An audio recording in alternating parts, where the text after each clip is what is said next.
ఆ ఇన్సిడెంట్ నేను ఎప్పుడు మర్చిపోలేను. ఆయన ఈ వైసీపీ ప్రభుత్వం చేసే అరాచకాలు భరించలేక అతను భార్య బిడ్డలు అందరూ ఆత్మహత్య చేసుకున్నారు. అట్లానే మిస్ బా స్కూల్కి వెళ్ళే చిన్నపిల్ల. మీరు ఆలోచించాలి, మీ ఇంట్లో మీ కుటుంబంలో ఒక ఆడపిల్లకి ఇది జరిగితే ఎట్లా మీరు భరిస్తారు, మీ భావనలు ఏంటి, ఆ సమయంలో మీరు అక్కడ ఉంటే అనేది మీ అందరికీ గుర్తు చేస్తున్నాను ఇది. ఎందుకంటే నేను కూడా ఒక స్త్రీనే, ఒక తల్లినే. ఇట్లాంటి ఘటనలు నన్ను చాలా కదిలించినాయి. దాంట్లో ఒకటి మిస్బా ఘటన.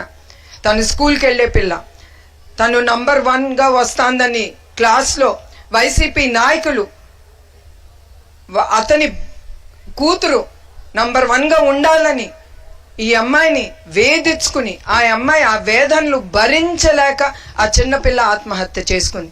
ఆలోచించండి, ఆ చిన్న పిల్లలో ఎంత దుఃఖం ఉంటే భరించలేకపోతే ఆ చిన్న స్కూల్కి వెళ్ళే పిల్ల ఆత్మహత్య చేసుకుంది. అట్లానే నందికొట్కూరులో అక్కడికి వెళ్ళే 2 రోజుల ముందలు జరిగింది. ఇది రంజాన్ పండగప్పుడు. అది కూడా నాకు కదిలివేసింది. ఎందుకంటే మనం ప్రతి మతాన్ని మనం గౌరవించాలి. అందరూ ఒకటే, ఎవరు మతానికి వాళ్ళకి ఏముంటుందో అయ్యి మనం గౌరవించాలి. ఆ అమ్మాయి నమాజ్ చదువుకోవటానికి వెళ్ళేటప్పుడు వైసీపీ నాయకుడు ఆ అమ్మాయిని బుర్ఖాన్ తీశాడు, నానా మాటలు అన్నాడు. వాడికి ఎంత ధైర్యం ఉండాలి ఒక బుర్ఖాన్ తీయటానికి, అది మీ ఆలోచన ఉండాలి. బుర్ఖా తీసి ఆ అమ్మాయిని నానా మాటలు అంటాడు. అది భరించలేక ఆ పిల్ల కొడుకు ఎదురు తిరిగితే ఆ అబ్బాయిని కూడా ఈ వైసీపీ నాయకుడు చెప్పు తీసి కొడతాడు. అది ఈ వైసీపీ ప్రభుత్వం మన మతాలకి ఇచ్చే గౌరవం. అది మీరందరూ గుర్తుంచుకోవాలి. అట్లానే ఈ వైసీపీ గవర్నమెంట్ మైనారిటీలకి ఇస్లామిక్ బ్యాంక్ మైనారిటీ మహిళలకు పెన్షన్ 45 ఏళ్ళకే ఇస్తామన్నారు. అది ఇవ్వకుండా ఆపేశారు. అది కాకుండా అభివృద్ధి కోరుకుంటూ సబ్ ప్లాన్ దుల్హన్ పథకాలు 1,00,000 రూపాయలకి పెంచుతామని ఈ ప్రభుత్వం మీ అందరికీ హామీ ఇచ్చారు. ఆ హామీలు కూడా నెరవేర్చట్లేదు. ఈ వైసీపీ ప్రభుత్వం మీ ఓటు కోసం అన్ని పథకాలు ఇస్తామని ప్రతి వర్గానికి వాళ్ళు హామీ ఇస్తున్నారు. కానీ ఒక్క పథకం వాళ్ళు పవర్లోకి వచ్చిన తర్వాత ఒక్క పథకం ముందుకి తీసుకెళ్ళట్లేదు.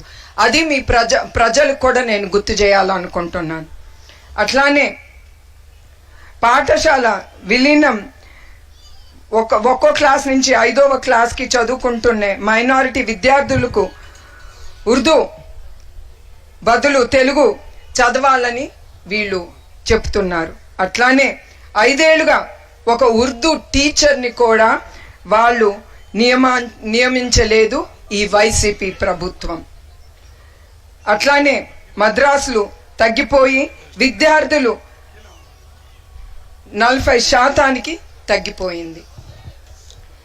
ఎందుకంటే ఇవన్నీ మీకు ముఖ్యం, అవునా కాదండి? మద్రాసుల వాళ్ళు చదువులు చెప్పడానికి, మీ ఖురాన్ కానీ ఉర్దూ చెప్పడానికి.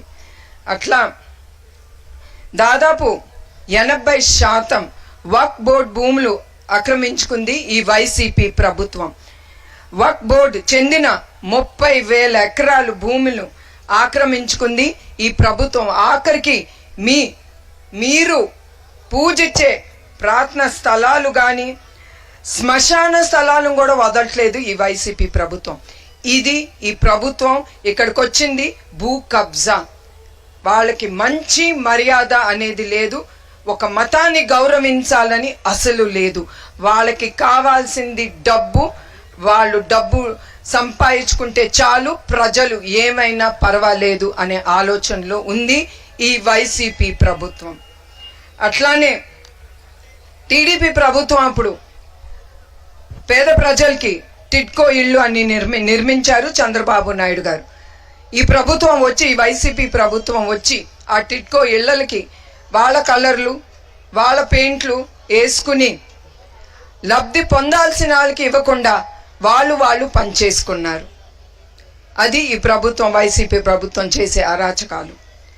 అట్లానే మీకు మళ్ళీ గుర్తు చేస్తున్నాను, చంద్రబాబు నాయుడు గారి హయాంలో తెలుగుదేశం ప్రభుత్వం అప్పుడు ఎండి షరీఫ్ గారిని శాసన మండలికి చైర్మన్గా ఎన్నుకున్నారు.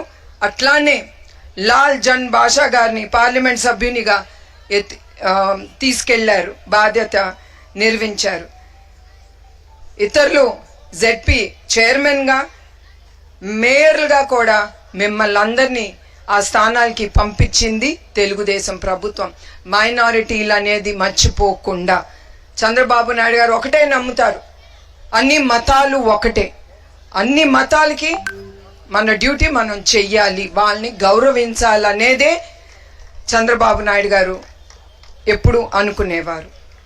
అట్లానే టీడీపీ ప్రభుత్వం అప్పుడు రంజాన్ తోఫా కింద 11 లక్షల ముస్లిం కుటుంబాలకు 140 కోట్ల రూపాయలతో కిరాణా సామాగ్రి అందజేసింది తెలుగుదేశం గవర్నమెంట్. మీరు సంతోషంగా ఉండాలని. అట్లానే 5 సంవత్సరాల్లో 200 కోట్లతో 38,000కి పైగా మైనారిటీ వధువులకు వివాహానికి 50 రూపాయల వేలు సహాయం అందించింది తెలుగుదేశం ప్రభుత్వం.